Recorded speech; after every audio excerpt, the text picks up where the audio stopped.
Welcome to the official YouTube channel for the Colin Cowherd podcast. Go on, hit the subscribe button. There it is, so you don't miss any of our football content this season. It has been, if I might say, fantastic. Basketball season's here. There's only one place I go for tickets, and that's Game Time. They have a new feature called Game Time Picks. Makes getting tickets for your favorite live events even easier. Filters out the fluff to show you only incredible deals on great seats, so you don't have to waste time searching through thousands of tickets. When I want to go to a basketball game, football game, concert, comedy show, just click on the event you want to attend. Game Time gives me a seat preview, offers me a great deal. I get the best bang for my buck. Game Time also has the lowest prices guaranteed, or they will credit you 110% the difference. So take the guesswork out of buying tickets with Game Time Picks.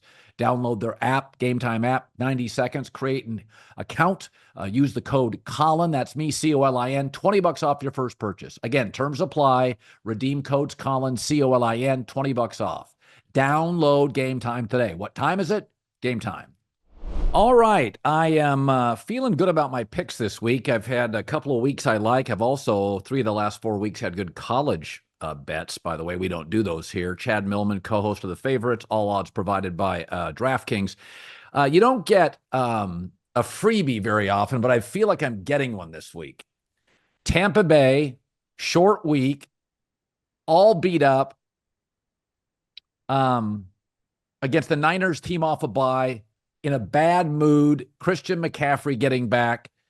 All the things you'd want. Short week, overtime, other team off a bye. This feels like the rare, thank you, DraftKings. I'll make the deposit. I'll buy some jet skis tonight. Sharp or square? Totally sharp. The wise guys have loved this one. It was at 5.5, got up to 6, got up to 6.5. Now it's settled in around 6. I will not be surprised if this gets up to 6.5. What's interesting about this game is, we talk all the time about the pro-Joe split, right? The professionals on one side, the amateurs on another. Normally what you get is the Joes, the amateurs, like the big fancy favorite. In this case, the Joes have liked the Tampa Bay Buccaneers, who have actually been winning amateurs a lot of bets this season, and because they look so good in overtime against the Chiefs, and the Niners have struggled, the Joes have been coming in on the Bucs, and the wise guys, for your point, they like Christian McCaffrey coming back. They like the Niners coming off a bye. They like having to fade the Bucs, traveling back home in a short week after overtime to play a really physical and healthy San Francisco team. And there's a couple trends that are worth looking at and a couple of matchups that are worth looking at. Number one, the past decade. Favorites on the road off of a bye, 60% against the spread. Favorites of 5.5 or more off a bye on the road, 70% against the spread. What that tells you is that when a team is good and they're off the bye and they go on the road and they're favorites, they tend to overperform. And then you got the matchup. Everyone loves this Bucs team, but they are terrible against the run. And if Christian McCaffrey is back, all of a sudden you've got a much bigger advantage against the weakest part of the Bucs defense. Wise guys are with you, Simon. Wise guys are with you, Colin. I was thinking about my BFF Simon. 100% on the Niners.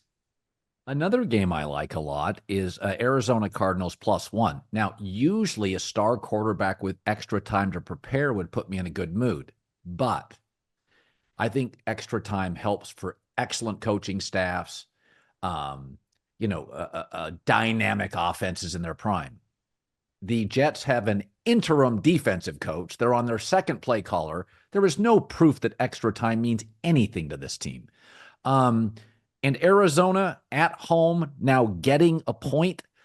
I think people, I know what you're thinking. People are getting really high on Arizona. This team beat San Francisco and Santa Clara. They got really good offensive players. And this is getting to the point in the year when defensive players, the Jets defense isn't that good. It's just not that good. I'm going to take Arizona +1, sharp or square. All right, well, it's square. And let's not use the Niners win as a barometer of what this team is, right? Because the Niners in that game, they didn't have a kicker. They literally could not kick a field goal when they were in the red zone, they had to keep running it. And one of those times, even though they were ahead, their running back fumbled the ball and it sent the Cardinals towards a win in which they had about a 5% chance of winning the game in that exact moment. The Cardinals have won 3 in a row. They're in first place in the AFC West, ahead of the Rams, ahead of the Seahawks, ahead of the Niners. There is a lot of glow on this team right now. And it is a team, to its credit, it has come back from double-digit downs in a couple of games, and then it destroyed a Bears team, which you and I both know, like, they were primed to be destroyed. I know, I listened to your show. I know how you feel about Eberflus. I know the stat you've been drumming about him on the road. I agree with you as a Bears fan. Terrible coach. That was the exact spot for the Cardinals to look dominant, right? The Jets, with a mini bye, getting healthier, no pressure on Aaron Rodgers. I don't mean shoulders. I mean, the Cardinals cannot get any pressure. They are the worst in the league. That is tailor-made for Aaron Rodgers to bring this team back down to earth. The wise guys like the Jets. The line has moved. The Jets were underdogs. The Jets are now favorites. Okay, you're not getting the best of the number. I like the Broncos 7.5 plus 7.5 against the Chiefs. So Kansas City, short week, overtime. Kansas City's not a team that blows people out. Denver, meanwhile, faced what teams do, and they realize it's a tsunami. Oh, let's go to Baltimore and play an angry Ravens team. They hammered last year the Niners, the Lions, like teams that were healthy at the time. Miami. Going to Baltimore shouldn't even count. You should be just like not any other place in the league. No team humiliates more teams than Baltimore in a bad mood at home. It doesn't matter. San Francisco. I mean, McVay lost last year. I thought it was this best coach game of the year when they lost at Baltimore. I thought that was when I bought the Rams. It's like, oh, they didn't get crushed. Okay, so don't just wipe that away. Denver's not a terrible team. Kansas City's not a great team. Division rivals. One team's humiliated. One team on a short week in overtime. I thought it was a gift at 9. I still like Denver 7.5, sharper square. It was a gift at 9. It was a gift at 9.5, at 9, at 8.5, at 8, 7.5. That's where you stop. You take it at 7.5. Do not take it at 7. Of course, the wise guys are going to be on a huge, and in this case, 7 is huge, division road underdog. Those tend to favor, in terms of ROI, playing the underdog. The Chiefs, when Patrick Mahomes is a favorite of 3 or more, he has a losing record against the spread.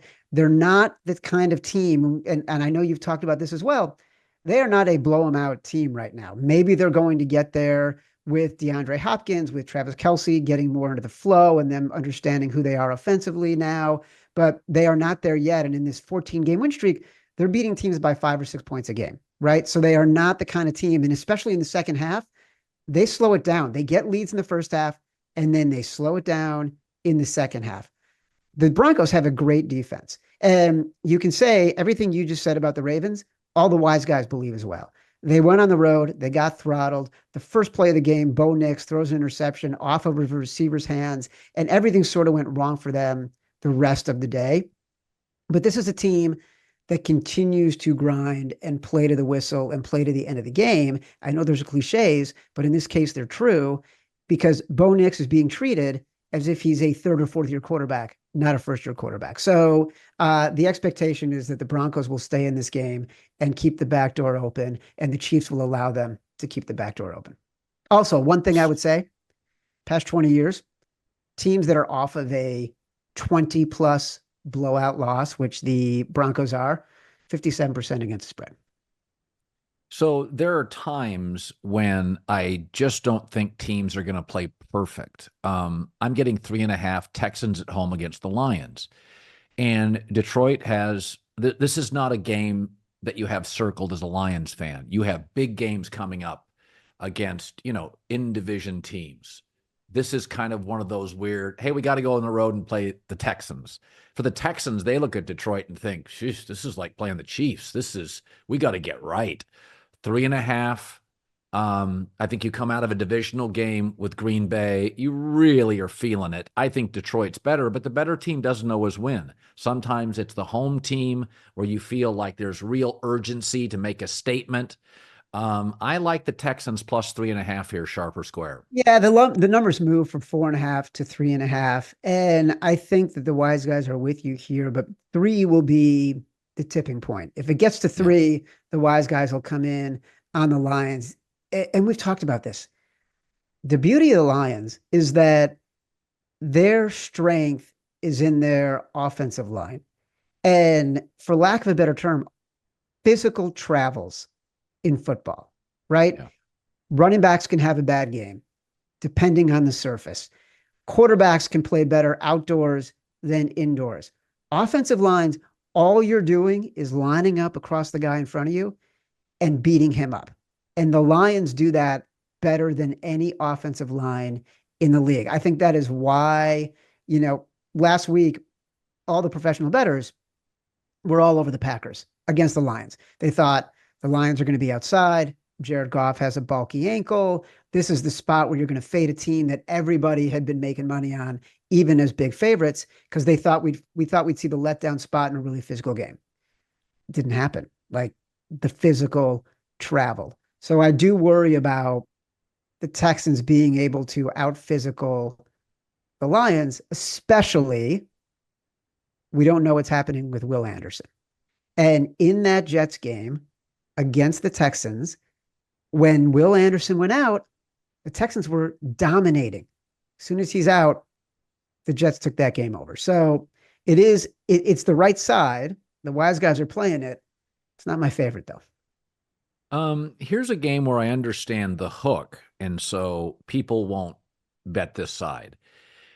But there are teams that I think get healthy or get right, and the market's not quite adjusted.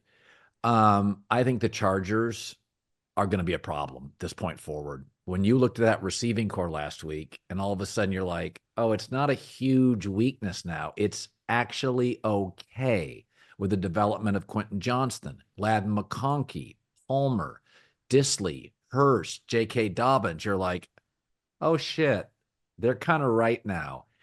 I think they're going to start reeling off some kind of punishing dominant wins. Herbert now is healthy. I think the Chargers, even at 7.5, are a little undervalued. I really do. I know it's not sharp.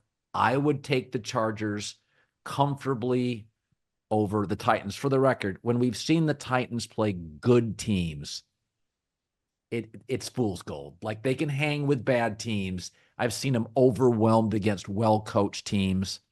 I know it's square. Chargers 7.5. What say you? Yeah, it's totally square. The only side to take here is the Titans. Either don't bet it or take the Titans. I'm not betting this game. I'm a huge Chargers backer. Last week, everybody was saying the Browns are cresting. You got to get the Browns right now. Jameis is back. And I looked at that game, and we talked about this on the favorites several times because it made no sense to me. Yeah. The Chargers were 2-point favorites on the road. And if you break down that handicap, Yeah. Chargers should have been 2-point favorites on the road. They have the better quarterback who doesn't turn the ball over. They have a really good physical offensive line. We just talked about the Lions. I see the Chargers built in the same mold as the Lions as we build the next 12, 24, 36 months with what Harbaugh is trying to do there. I love this Chargers team. I think 7.5 points is too high. There's too much quirkiness that can come into play in these games when the number is that high and there's a hook involved. Okay, here's a game. And I hate to do this because I really, really like the Rams and their young defense a lot. It was plus 2.5, and I really liked Miami at 2.5. Now it's down to 1. So I think at 1, I would take the Rams, but there's a game every week where I'm like, tell me what to bet. I think the Rams are so talented defensively. They have not missed on a defensive draft pick in 2 years. One of their safeties is an undrafted rookie from Tennessee, the Volunteers, he has 4 picks. The other kid from Miami is a pick 6 kid. I mean, like, they're hitting on everybody. Verse, the 2 Florida State guys, Young. I mean, everyone. They all, Kobe Turner from Wake Forest, they all are good. They're all better than their draft spot. I want to take the Rams so bad, but that number's moving around. It tells me the Sharps were on Miami, right? The wise guys have been all over Miami. And I'll tell you, you and I, when we did our Sunday show at ESPN, we always had a pick where we went against the wise guys and we called it the executive decision. And you just nailed the game that is the executive decision for me. I love the Rams. I feel like the Rams, I bet the Rams last week as favorites against the Seahawks, a miracle cover. But Matthew Stafford, there are quarterbacks in the NFL. You think about, okay, it's the end of the game. I need this guy to get me the cover, or I don't want to be against this guy if I bet against him. Matthew Stafford, Joe Burrow, Patrick Mahomes, Josh Allen. Those are the people that you don't want to be against. I don't want to be against Matthew Stafford ever. If I can get Matthew Stafford basically at pick at home when his team has won 3 in a row. You mentioned Verse, Brandon Fisk, the other guy from Florida State. He had a great game last week. And don't forget, Sean McVay, who I think is brilliant. Obviously, it's not like, I'm revealing a secret. His offense, as magical as it is, as much as we talk about Cooper Kupp and Puka Nacua and going downfield, it's a motion offense that is basically predicated on the running game. And Kyren Williams is a brilliant running back, probably a top 5 all-around running back in the league right now. And that Miami Dolphins defense is not very good against the run. So I'm getting a physical team. The defense is up and coming. I love that defense. They've been lights out playmaking. I'm with you. I don't see it. I don't see why the wise guys are on the Dolphins. If you want to exec decision this, I'm with you 100%.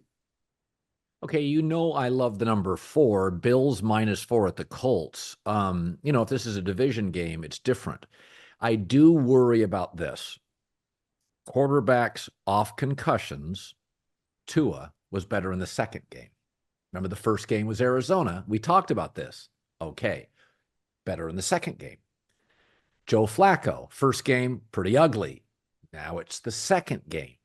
So it tells me the people now look at Buffalo and they look at the Colts and think, Flacco's old and washed. No, old quarterback coming in second game. I love -4s. I take favorites. Something tells me the Colts is really, really one of the better sharp sides of the week, sharper square.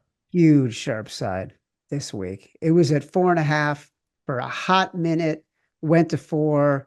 A lot of 3.5s out there now. The wise guys have been piling in on the Colts. 2 different scenarios here, both of which the wise guys like the Colts for. One, it's a buy low, sell high. The Bills are 7-2. They just came off of a huge high-profile win, 61-yard field goal, division rival. They basically have the AFC locked up the first week in November. Huge sell high situation. The Colts, big deal. Joe Flacco starting for Anthony Richardson. That gives us a better chance to win. They go into Minnesota in prime time. They can't even get past the 20-yard line, right? They cannot score.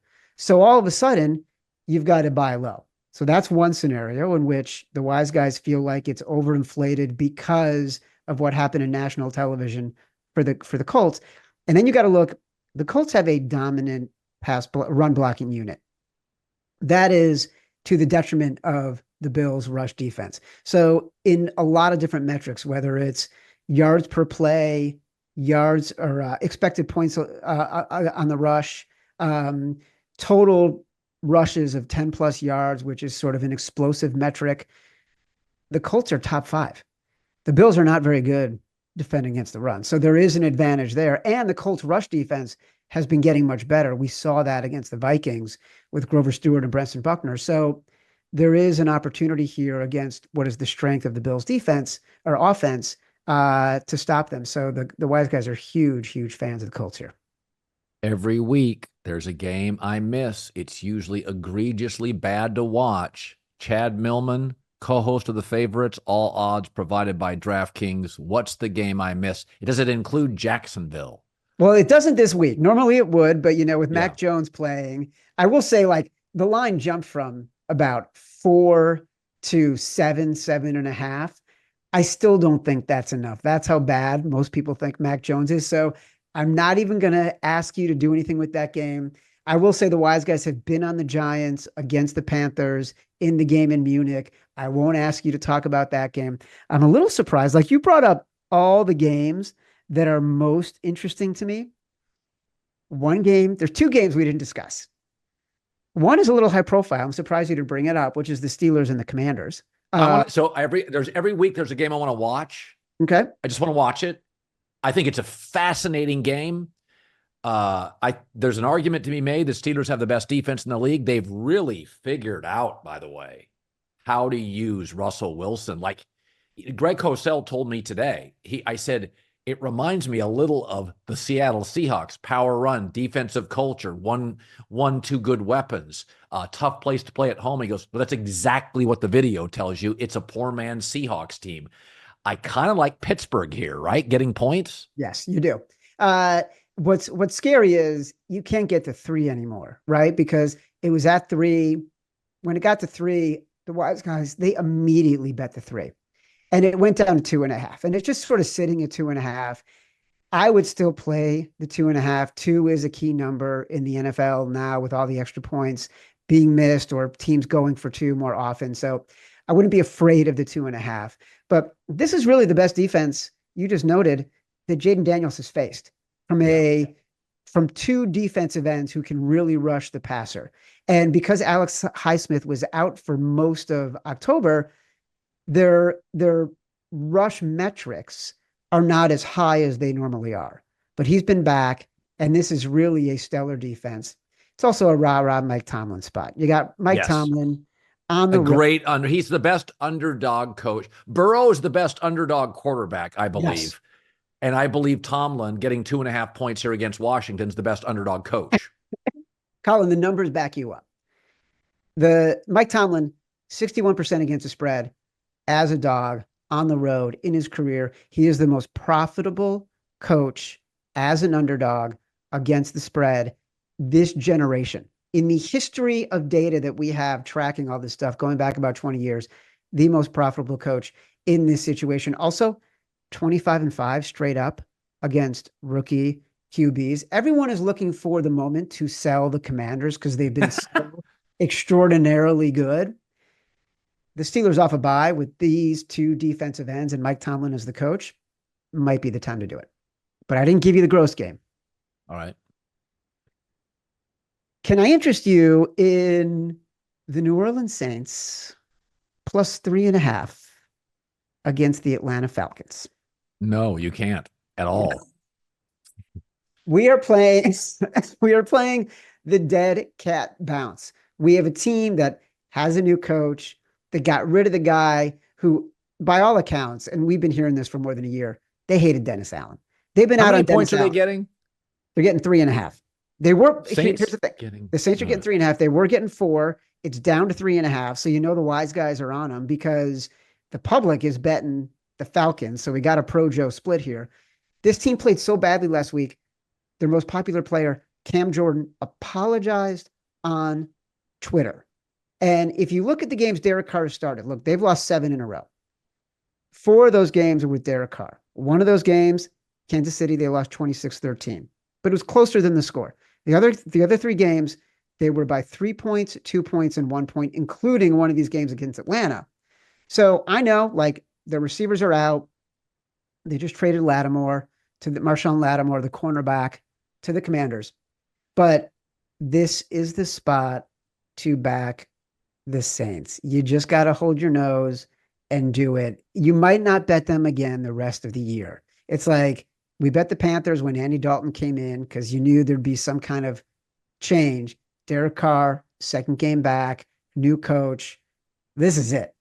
This is the whole ball of wax. So, and this Atlanta team has generally been mediocre. Like, they're not blowing teams out. They're getting really lucky. It's a situation where the number is a little bit inflated because the Falcons have been doing so well and the public sentiment on the Saints is so low. So the wise guys are on the Saints. And the Marcus Lattimore trade, he wasn't playing anyway, so it's not like they're pulling out a guy who's like Pro Bowl level corner. He's been struggling. He's got a hamstring issue. So ride with it. Stuff. Do it. Do it. All right. Come on. Did I convince you on the Saints? No, you did not.